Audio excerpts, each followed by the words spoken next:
ইসরায়েলের ক্রমবর্ধমান আগ্রাসন এবং ইরানের মিসাইল হামলার জেরে শেষ পর্যন্ত কি যুদ্ধে জড়িয়ে পড়ছে এই দুই দেশ? তবে এরই মধ্যে বাজতে শুরু করেছে ইরান ইসরায়েল যুদ্ধের দামামা।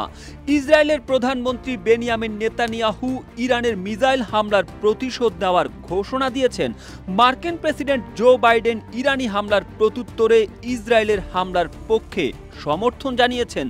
ধারণা করা হচ্ছে আগামী 24 ঘন্টার মধ্যে ইরানে হামলা করবে ইসরায়েল। এরই মধ্যে ইরানের 7টি পরমাণু কেন্দ্রে হামলার ছক চূড়ান্ত করেছে ইসরায়েল। শুধু তাই নয়, লেবানন ও গাজায় আগ্রাসন আরও জোরালো করার পরিকল্পনাও করছে তারা।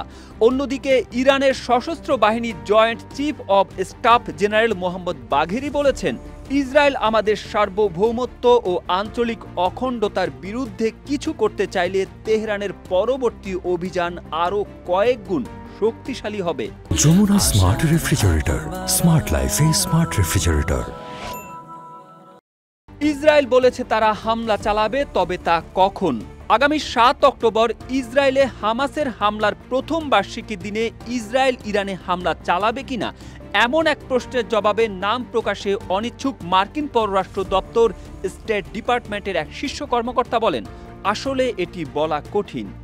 ইসরায়েলের সামরিক বাহিনীর একজন কর্মকর্তা শনিবার বার্তা সংস্থা এএফপিকে জানিয়েছে, ইসরায়েলের জনগণের ওপর ইরানের বেআইনি ও নজিরবিহীন হামলার প্রত্যুত্তর প্রস্তুত করেছে ইসরায়েলের প্রতিরক্ষা বাহিনী আইডিএফ। তবে হামলার ধরন ও সময় নিয়ে তিনি বিস্তারিত কিছু জানাননি। ইরানের পারমাণবিক স্থাপনায় ইসরায়েলি হামলার সম্ভাবনা রয়েছে কিনা সিএনএনের এমন প্রশ্নের জবাবে মার্কিন কর্মকর্তা বলেছেন, আমরা সক্ষমতার পাশাপাশি কিছু বিচক্ষণতাও আশা করছি, কিন্তু আপনারাও বুঝতে পারছেন সবই অনিশ্চিত। 7 অক্টোবর হামাসের হামলার বর্ষপূর্তিকে কেন্দ্র করে ইসরায়েলের প্রতিশোধের পরিকল্পনা করছে কিনা তা নিশ্চিত করে বলা যাচ্ছে না। ইসরায়েলের পরবর্তী পদক্ষেপ নিয়েও কোনো সুনির্দিষ্ট পরিকল্পনার কথা জানাতে পারেনি মার্কিন কর্মকর্তারা।